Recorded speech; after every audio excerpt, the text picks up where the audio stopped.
my name is Lexi Bolson, and I am doing my career profile on psychosocial rehabilitation. This is mainly working with kids 18 and younger. You work mostly with kids from dysfunctional families. I've always really wanted to work with the youth. I really love working with the youth, and I would really love to make a difference in their lives. There's definitely these kids, they've been through a lot, and being able to work with them one-on-one and help them to achieve some life skills I feel like it would be very rewarding. The work environment is pretty different from most kind of workplaces just because it's very varied. So you don't typically work in an office day to day. You actually work often in the community. And when you're not working in the community, you're generally working at the home of the child. There can be a lot of different places in the community you go depending on what you're working on, depending on what their goals are. You can be working at a bank, learning about money. You can be in a park, learning social skills. It's definitely all over the map. So the work environment is not a typical work environment. However, the hours are very flexible. You kind of make your own hours during school. Obviously, it's a little bit more difficult because kids are in school. So your work hours are generally after school from 3 to 9 usually, and you work later in the evening. Summertime, it's a lot more flexible just because kids aren't in school and it's a lot easier to make a schedule. But basically, your hours are whenever the kids need to work on things and when best you can get those goals accomplished. As far as personal independence in the workplace, there's definitely a lot of personal independence. You have the ability to go where you need to go and do what you need to do in order to get those things done. The means justify the ends, so you're actually able to have a lot of flexibility within the workplace. The facility that I was actually looking at specifically, Myers Counseling, is run by two individuals who are actually married. And it's a very local establishment, and so it's not a bigger establishment, so the benefits are a little bit different. The benefits, there's not actually a lot for healthcare. They'll pay a little bit towards healthcare, and you pay a little bit towards healthcare, so it's partially healthcare covered. There's no 401k, there's no retirement funds and things like that. There's workers' comp, but that's about it as the benefits. Mostly the benefits are emotional benefits of helping others and being able to work with these kids and hopefully see differences in their lives. The typical stressors of this job, the kids are generally, almost all of them have behavior problems, and that's why they're in working with this clinic. There's sometimes violence, tantrums, and things like that. It can really wear you down if you aren't used to that kind of thing, or even if you are. It's considered to be a very high burnout job.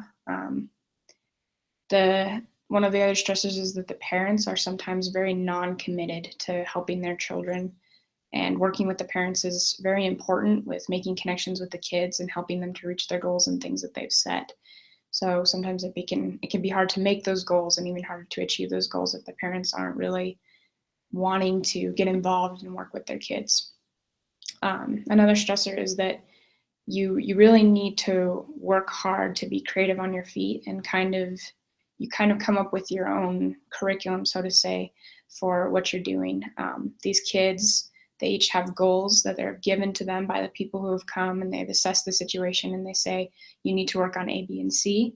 And so your job as the PSR worker is to come in and to say, okay, these are the goals we're going to work on. This is what we're going to do to work on those goals.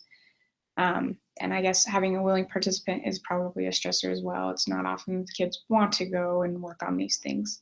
So another stressor is that obviously not all of these kids are going to succeed, and some of them may end up making really horrible choices and have horrible things happen, and that can be very stressful, feeling like maybe your efforts failed or you could have done more.